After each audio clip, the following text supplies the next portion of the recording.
जी हां दोस्तों, दशहरे पर मोदी भागवत का शाह को निपटाने वाला सीक्रेट प्लान हो गया लीक। कहानी में बड़ा ट्विस्ट, वसुंधरा और संजय जोशी भी अब मोदी को हो गए मंजूर। बहुत स्वागत है आप सभी का। आप देख रहे हैं द राजनीति का विशेष सेगमेंट खबर और विश्लेषण। मैं हूं जब्बार खान। दोस्तों, तो क्या अब वाकई कहानी में संघ और भारतीय जनता पार्टी और मोदी के बीच में एक नया और बड़ा ट्विस्ट आ गया है?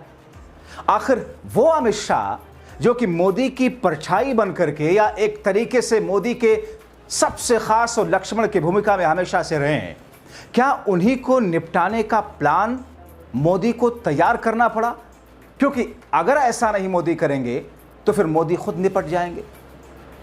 आखिर संजय जोशी मोदी को एक्सेप्ट कैसे होते जा रहे हैं और वसुंधरा राजे से मोदी की बातचीत क्या हुई है? दोस्तों, यानी कि बीते 36 घंटों में पूरा का पूरा जो समीकरण संघ और भारतीय जनता पार्टी खासतौर पर मोदी और शाह के बीच का है वो बदल चुका है। दोस्तों, विस्तार से आपको बताते हैं, अंत तक मेरे साथ में बने रहें। दोस्तों, दरअसल आपने लगातार देखा कि भारतीय जनता पार्टी के राष्ट्रीय अध्यक्ष तक पर संघ और बीजेपी यानी कि मोदी और शाह के बीच में सहमति नहीं बन पा रही है और एक ऐसी स्थिति उत्पन्न हो गई बीच में जब संघ और मोदी आमने सामने थे, लेकिन उसके बाद लगातार मोदी ने संघ प्रमुख को मनाने की कोशिश की। संघ प्रमुख को लेकर उनके बर्थडे पर मोदी ने तो बाकायदा एक लेख लिख डाला संघ के लिए, मगर मोदी के जन्मदिन पर 17 सितंबर को संघ ने विश तक नहीं किया, संघ प्रमुख ने। दोस्तों, इन तमाम चीजों के बीच में कई कड़ियां हैं।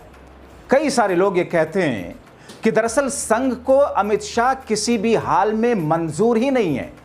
मोदी और शाह ने जो किया संघ के साथ में बीते वक्तों में वो एक अलग बात रही, लेकिन उस पर अब रिवर्स गियर लगा लिया मोदी ने। अब दोस्तों, सीधे सीधे आपको वीडियो दिखाते हैं। ये वीडियो आप देखिए जिसमें आप देख रहे हैं प्रधानमंत्री माननीय नरेंद्र मोदी जी हैं, संघ का मंच सजा है। आमतौर पर प्रधानमंत्री मोदी को मंच पर जब देखते हैं तो उनके आसपास उनको अकेला देखते हैं, अगल बगल किसी को देखते नहीं है। मगर यहां पर एक संकेत है कि संघ के साथ में संघ के नंबर 2 के नेता, संघ के बड़े नेता और सारे के सारे लोग मोदी जी के अगल बगल ही खड़े हैं। यानी कि मोदी जी दरअसल सांकेतिक तौर संघ को दर्शा रहे हैं कि जैसे पहले मैं कार्यकर्ता संघ का हुआ करता था, भले ही मैं 3 बार का प्रधानमंत्री हूं, आप लोगों के लिए वैसे ही हूं। 2024 के चुनाव से पहले एक छोटी सी गलती हुई, लेकिन उस गलती का सुधार हम कर चुके हैं। इन तस्वीरों को देखिए जिसमें हमने आपको कल एक शो करके बताया था कि कैसे संघ के लिए सिक्का, डाक टिकट और दूसरी तमाम चीज़ों का प्रधानमंत्री नरेंद्र मोदी ने सौगात उनको दी। मगर दोस्तों, अब असली खबर आपको दिखाते हैं। सबसे पहले आप ये स्क्रीनशॉट देखिए। अब आपको एक और वीडियो दिखाएंगे जिसे देखकर शाह भौचक्के रह गए। शाह को समझ आने लगा कि खेल कुछ और चल रहा पर्दे के पीछे। यानी कि वो शाह जो मोदी को चेहरा बना करके आगे तो किए हुए हैं, मगर देश असल में दरअसल ये कहा जाता है कि शाही चलाते हैं, जिसमें अजीत डोभाल के मशवरे होते हैं, दूसरे कुछ लोगों के मशवरे, लेकिन फैसला आखिरी शाह लेते हैं। नरेंद्र मोदी एक चेहरा है, चूंकि उनकी छवि साफ सुथरी रखी गई है, उनकी शैली, भाषा, अंदाज सब कुछ लोगों को आकर्षित करता है। तो मोदी और शाह का ये कॉम्बिनेशन आज से नहीं, गुजरात के वक्त से ही है। सबसे पहले खबर देखिए, लिखा है मोदी वसुंधरा की मुलाकात, क्या खत्म होगी बीजेपी में वनवास। यानी कि यह खबर देश के सबसे बड़े मीडिया हाउस का है, उसका स्क्रीनशॉट है जिसे आप देख रहे हैं, और उसके बाद में ये वीडियो देखिए।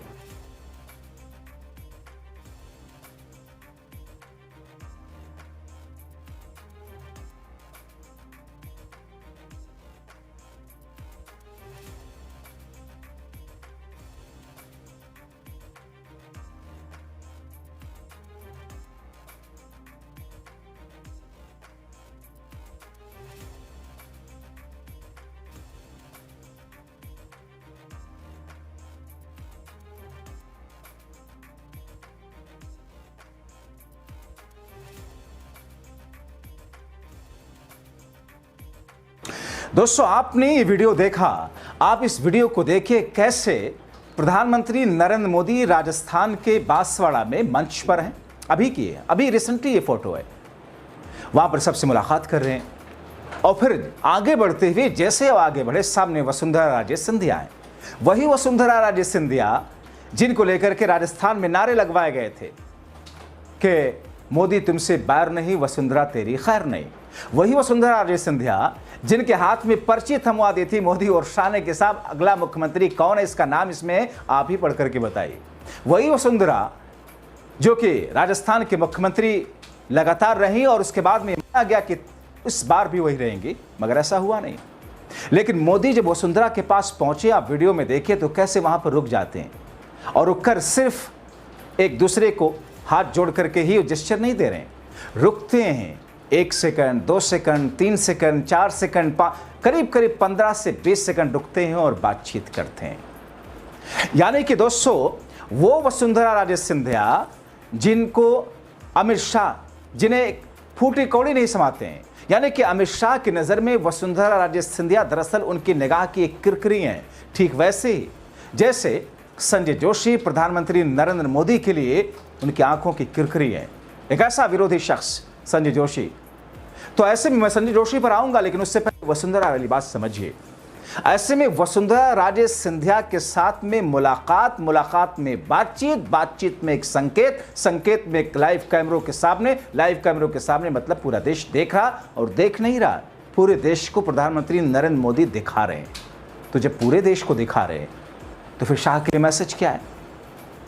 दरअसल दोस्तों मोदी को यह लगता है 2024 के लोकसभा चुनाव के पहले और बाद में जब नतीजे आए, नतीजे तो वैसे 180 सीटें ही भारतीय जनता पार्टी की विशेष रूप से बताई जाती हैं लोकसभा में, लेकिन कहा यह जाता है कि साहब वो 60 सीटें जो बढ़ी वो दरअसल किसी और तरीके से बढ़ाई गई हैं, तब जाकर के 240 पर पहुंची है।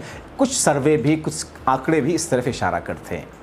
तो ऐसे में दोस्तों प्रधानमंत्री को ये लगा कि शाह किसी भी हालत में संघ को, मोहन भागवत को स्वीकार है ही नहीं है। शाह दरअसल संघ की आंखों की किरकिरी हैं, संजय जोशी मोदी की आंखों की किरकिरी हैं, वसुंधरा राजे सिंधिया अमित शाह की आंखों की किरकिरी हैं।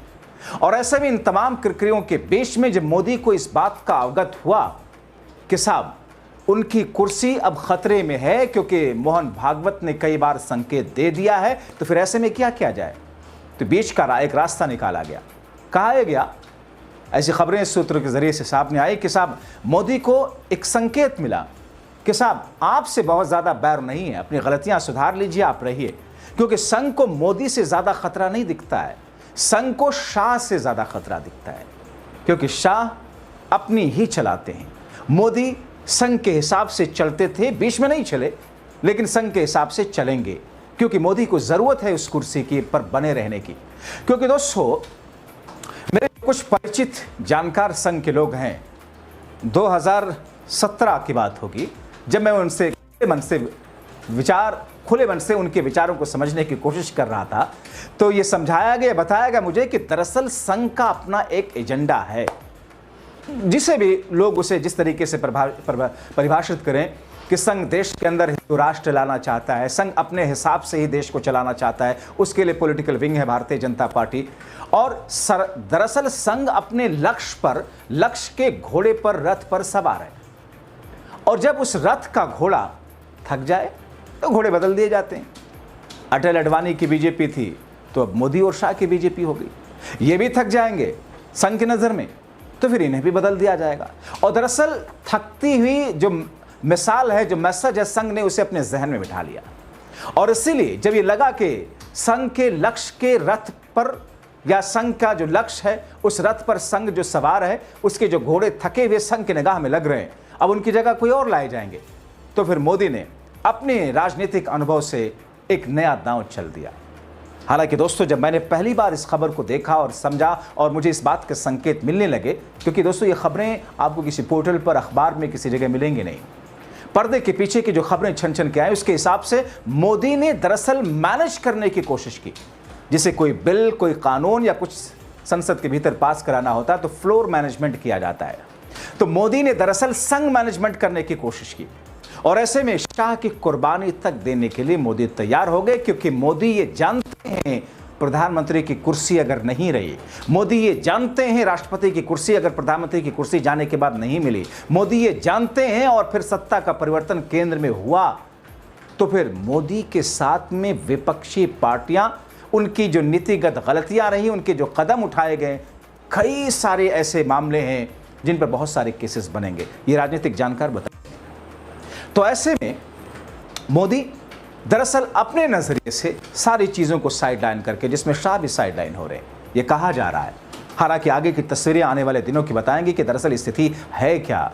मगर इस वक्त संघ को मनाने के लिए मोदी इतने आतुर हो गए कि मोदी के जन्मदिन पर संघ प्रमुख ने विश तक नहीं किया, कोई ट्वीट या कोई मैसेज, लेकिन मोदी ने तो उनके जन्मदिन पर क्या कुछ नहीं किया था, लेख से लेकर के पूरा। तो ऐसी स्थिति में दोस्तों वसुंधरा राजे सिंधिया, जो कि शाह की अगेंस्ट लॉबी की मानी जाती हैं, उन तक को स्वीकार कर लिया मोदी ने। और कहा यह जा रहा है कि संघ के जो सबसे नजदीकी माने जाने वाले संजय जोशी भारतीय जनता पार्टी में एक बार फिर से उस पद के तौर पर वापसी हो रही है जिस पद पर उनके आने से मोदी और शाह अभी तक सहमत नहीं थे। मगर अब संजय जोशी और वसुंधरा दोनों ही एक्सेप्टेबल होते हुए मोदी को नजर आ रहे। तो ऐसी स्थिति में दोस्तों, क्योंकि मोदी और संजय जोशी के बीच में 36 का आंकड़ा नहीं, बल्कि इसके कई गुना ज्यादा वाला आंकड़ा बताया जा रहा है, तो ऐसी स्थिति में क्या सब कुछ सत्ता को बचाए रखने के लिए, जिसमें अपने सबसे प्रिय जो मोदी के लिए एक तरीके से हनुमान की तरह रहे हैं, जो एक परछाई की तरह उनके लिए रहे हैं। आप देखें पब्लिक प्लेसेस पर जब मोदी आते हैं दोस्तों, और इस बात की मैं सराहना करता हूं, तारीफ करता हूं कि दोस्तों बीते 1.5 दशकों से ये देखने को मिला है कि पार्टियों में वैसे तो व्यक्तिगत पार्टी के मुखिया या किसी शख्स की पार्टी हुआ करती थी, लेकिन उस हिसाब से मायावती को छोड़ दिया जाए तो पार्टी में एक ही नेता के आगे पीछे सब डोले, ऐसा नहीं होता था कि उनको भगवान बना करके रखें। हाँ, मायावती की पार्टी में होता था, आप देखते थे उनकी रैलियों में जब वो आगे बैठती थी, एक पूरा तख्त ताउस जैसा लगा हुआ है, बड़ी सी कुर्सी सोफानुमा, और उनके पीछे दूरी पर पतली पतली छोटी छोटी कुर्सियां एक लाइन में सटा करके लिखी जाती थी। मंच पर जो उनकी पार्टी के नेता आते थे, चप्पल और जूते बाहर उतार करके वहां पर आते थे। लेकिन दूसरी पार्टियों में ऐसा नहीं था, जबकि लालू की पार्टी, जबकि नीतीश की पार्टी, जबकि स्टालिन की पार्टी, जबकि जयललिता की पार्टी, जबकि अखिलेश की पार्टी, जबकि शिवसेना, बेशतर देश की पार्टियां वैसी ही हैं एक व्यक्ति की, मगर यह अंदाज नहीं दिखता था। मगर भारतीय जनता पार्टी जो किसी विशेष व्यक्ति की पार्टी नहीं, जो संघ की पार्टी है, उसमें मोदी को एक भगवान स्वरूप बनाया गया और उसे अमित शाह ने भी जनता के नब्ज के मिजाज से पहचाना, परखा और उसको उस प्रोटोकॉल को फॉलो किया।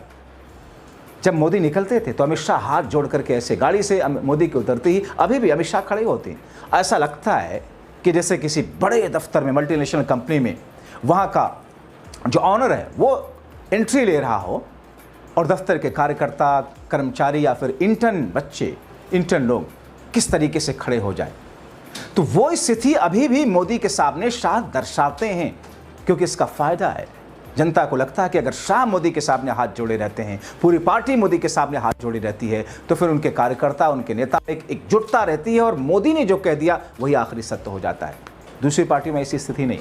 लेकिन उसी शाह को मोदी क्या अब साइडलाइन करते हुए भी उनको कुर्बान करने की भी एक तरीके से कीमत अदा करने को तैयार है। इसीलिए हमने लिखा कि दशहरे के दिन क्या इस तरीके की स्ट्रैटेजी आगे बढ़ रही है जिसमें शाह को निपटाने की तैयारी है।